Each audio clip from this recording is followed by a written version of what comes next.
Should national teams have a foreign head coach? Some people argue that foreign coaches don't understand local culture, or that they prevent the development of local coaches. And one point that keeps being raised: no team has won the World Cup with a foreign coach. Today, we're going to look into that claim. My name is Steve. I'm a football journalist who specialises in world football and football finance. I was on the Korean Football Association's hiring committee that appointed Portuguese coach Paulo Bento for the 2022 World Cup campaign. I was tasked with evaluating potential overseas coaches before we decided to hire Bento.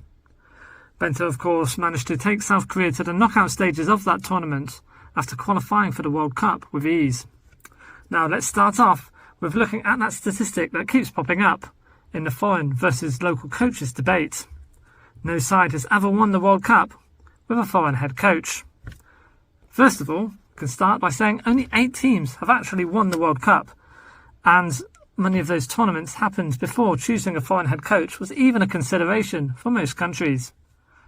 An equally valid argument could be along the lines that countries who don't hire a Brazilian, Italian, German or French head coach will never win the World Cup. Second, we can look at the countries that have won the World Cup. I mean, these are generally the countries that have the strongest leagues and the strongest players. And obviously, because of that, they're going to produce the strongest head coaches. If you've got a weak league and weak players, you're probably not going to have the best coaches either. Third, of course, there are more international competitions than just the World Cup. When looking at continental competitions such as the Copa America or Africa Cup of Nations, any time that the underdog has won, it's often been with a foreign head coach. Let's start off in North America with the CONCACAF Gold Cup, which has been dominated by the USA and Mexico, who between them have actually won every single Gold Cup since 1991, apart from just one. The one time that the USA and Mexico didn't win, underdogs Canada lifted the trophy in 2000, and they did that with a German.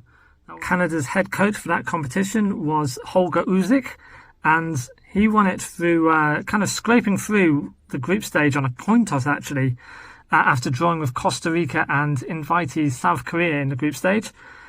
Usyk's team then beat Mexico with a golden goal in the quarterfinals and beat Trinidad and Tobago 1-0 in the semis before winning the final 2-0 against South American side Colombia.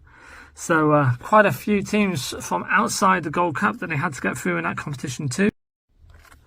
Now let's head over to Europe and 2004, when Greece surprised the world by winning the European Championships.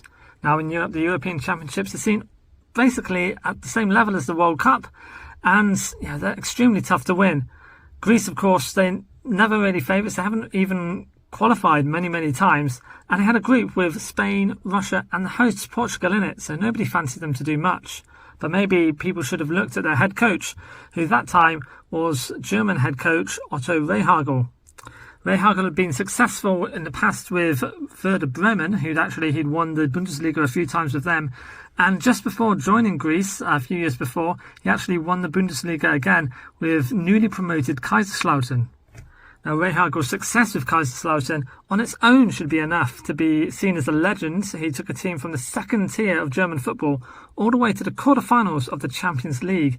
Now, that's almost unheard of. It's not far off like the achievements of people like Brian Clough and things like that. And then he followed up that underdog success by taking Greece all the way to becoming European champions.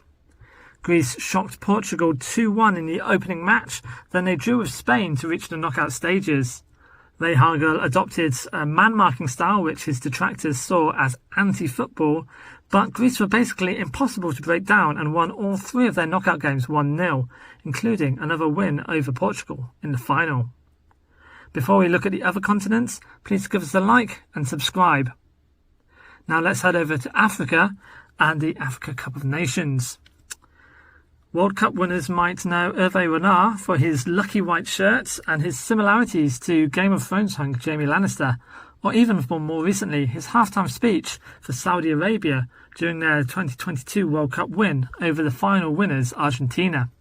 But fans of African soccer would have known him for many years before that as the head coach who led Zambia to a surprise AFCON win in 2012. Zambia beat Cote d'Ivoire on penalties in the final, But Cote d'Ivoire became African champions themselves just 3 years later at AFCON 2015. How did they do that?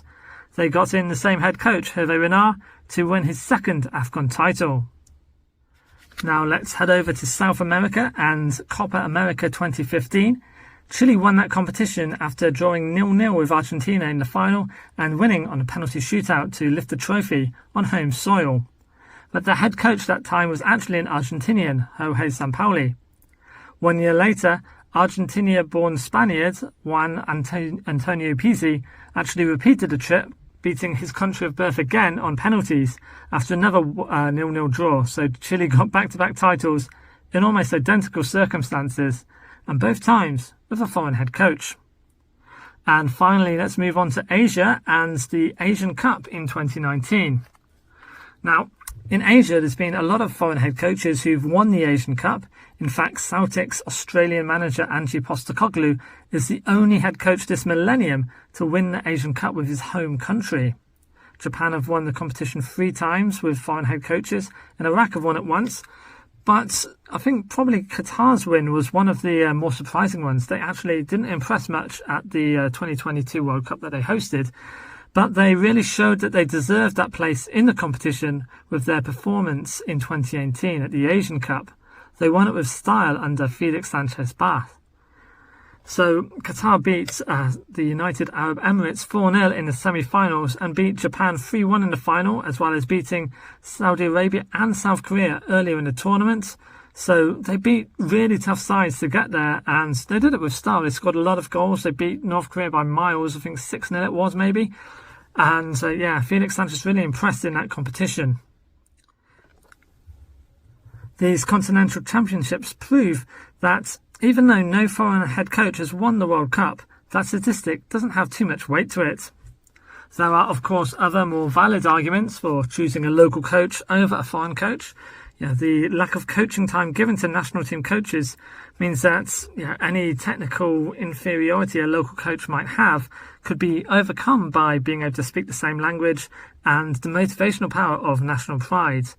And a domestic head coach can also act as an inspiration for other local coaches. And in the long term, as countries want to improve their football level overall, that can really only be done by having good coaches locally. And as having a good foreign head coach is one thing, having a good local head coach can really inspire other head coaches to improve their game.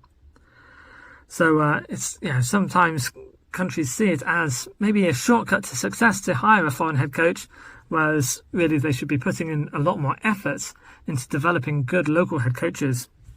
Some people actually see viewing a foreign head coach as kind of cheating, and they think maybe FIFA should enforce some rules similar to players for nationality when it comes to head coaches. But all of these arguments are worth considering, but we really should discount the arguments that no team has won the World Cup with a foreign head coach, because as you can see, foreign head coaches have won everything else. Which continental championship win do you think was the most exciting and most important or most difficult? Let me know in the comments below. And thank you for watching. See you next time.